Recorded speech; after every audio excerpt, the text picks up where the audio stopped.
Keeper of the Lost Cities. Chapter 10. Don't stare at his scars. Sophie repeated the command over and over, ordering herself to obey.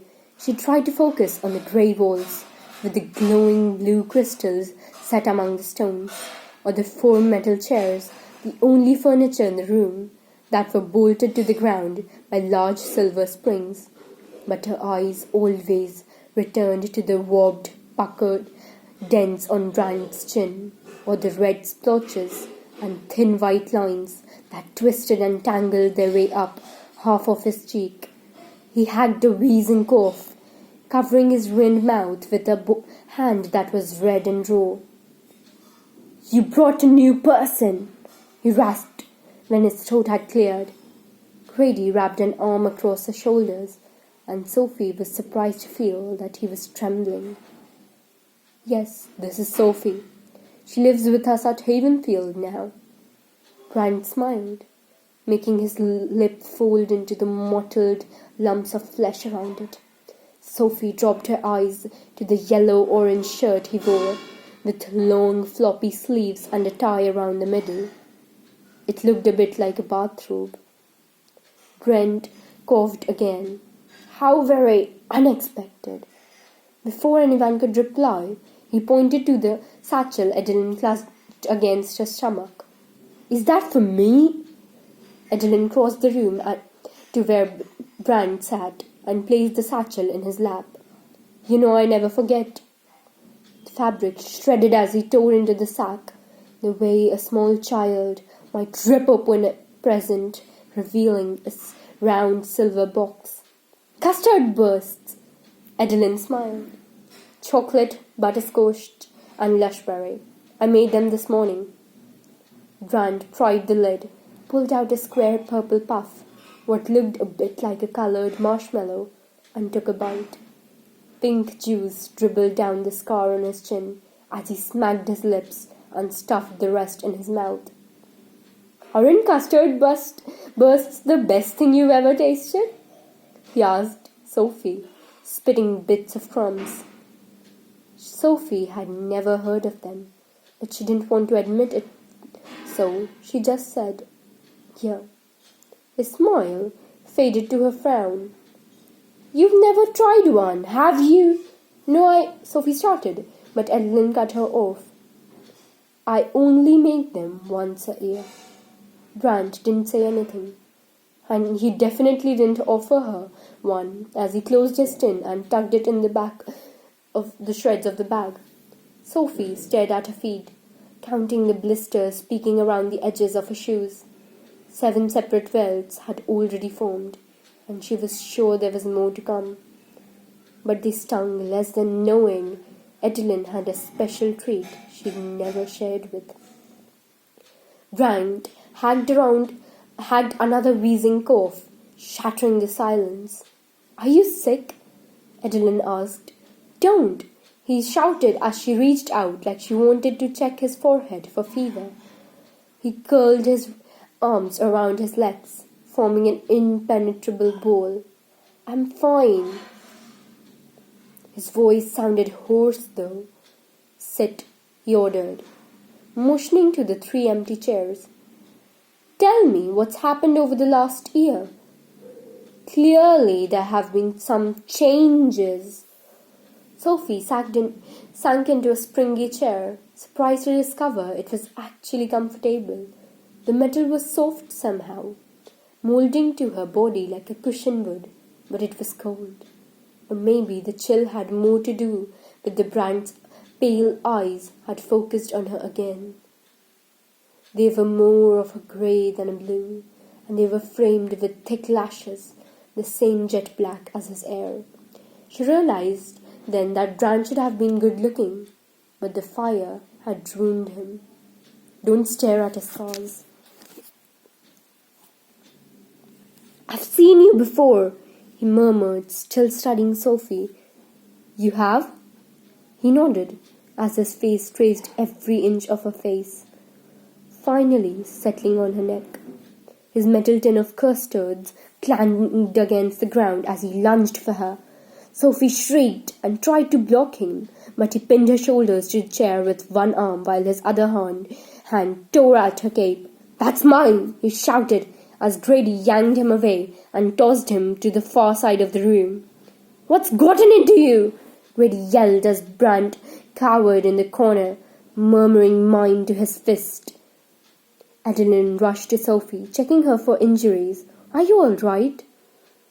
Sophie nodded, not quite able to speak yet. She kept one eye on Brant as she adjusted her clothes, frowning when she noticed something missing. "He stole my family crest."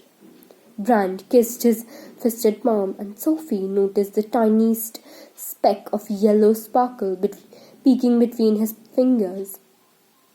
"Mine," he said, laughing this time. "I guess he recognized Jolie's pin," Adeline mumbled, her eyes turning watery. "Brant, give it back," Grady ordered, stalking toward him. "It's okay, we can keep it," Sophie told Grady as he grabbed Brant's hand, and Brant screamed and tried to shove him away. She seemed to be making everything worse by being there, and she didn't want that. Besides, Brant had known and loved Jolie in a way she never could. Jolie's pin belonged to him much more than it ever would to her. "Mine!" Brant shouted, laughing and kissing the jeweled bird before he slipped it into the coat pocket of his long cloak. His whole body relaxed when his treasure was safely tucked away and his face twisted into an ugly smile. Adeline straightened up. "Maybe we should go." "No!" Brant shouted, coughing and shaking his head. When he met Sophie's eyes, he seemed to calm again. "Stay." "Really, I'm fine," Sophie promised, and after hesitating a second, Grady helped Brant settle back into his chair and handed him his tin of custard bursts. Adeline stayed next to Sophie, playing bodyguard. Brant coughed again, dry and hoarse. "Want me to conjure you tea?" Adeline offered. "Nothing hot." He dragged out the last word into a desperate wail. Then the wail turned into a crackling laugh, and he rocked back and forth, rubbing his ruined chin. Grady launched into a long update on everything that had happened over the last year, but Sophie couldn't tell if Brant was actually listening.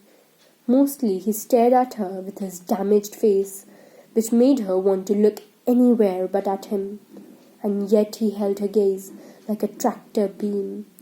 Adeline finally broke the awkward staring contest when she mentioned Sylvanie. Brant's tin of custard bursts crashed to the ground again, and Sophie braced for another attack as Adeline jumped in front of her, but he simply stood, his eyes darting between the three of them.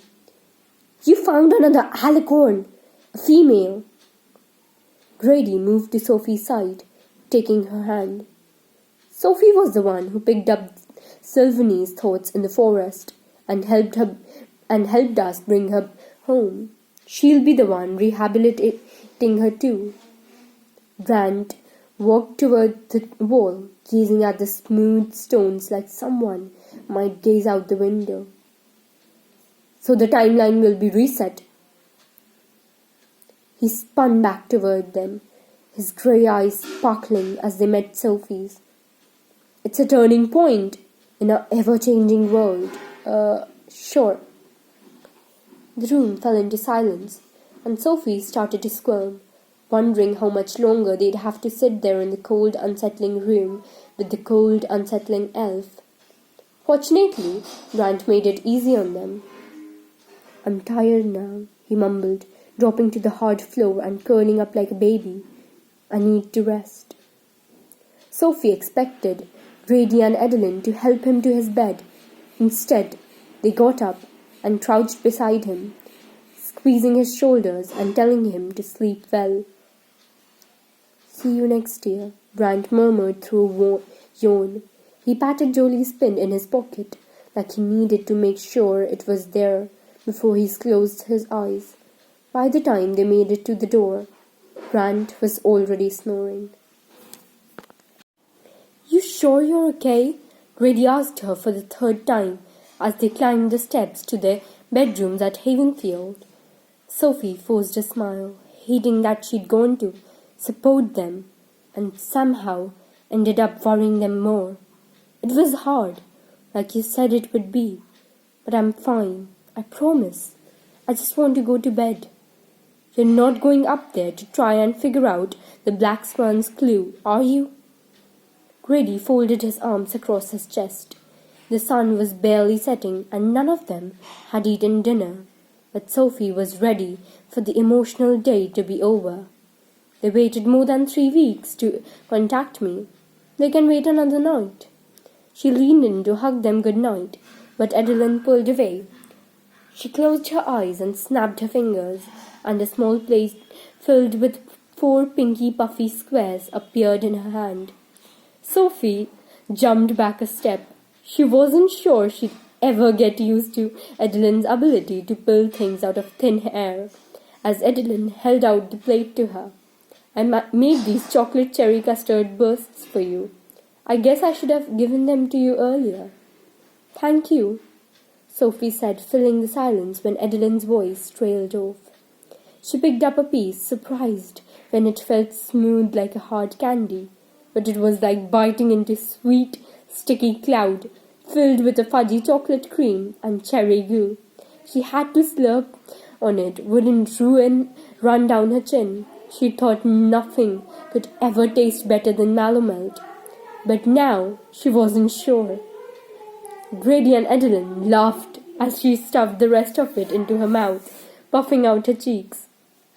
"They were Jolie's favorite too," Adeline whispered. "I guess that's why I don't like to make them. But if you like them, I can do it more often." Sophie could have eaten 1,000 of them, and she was sure she'd crave them every day. But she held up the plate to show the 3 she had left. "These are enough." Adeline wrapped her arms around her. "We'll see." They kissed her good night, and Sophie climbed the last flight of stairs, nodding to Sandor when she reached her bedroom door.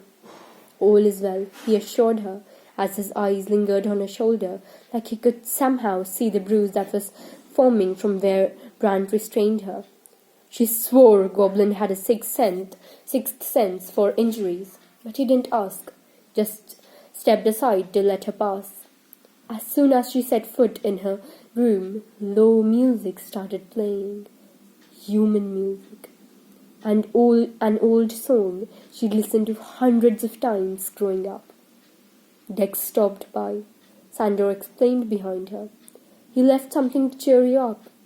"Oh." Part of her had hoped the Black Swan made contact again.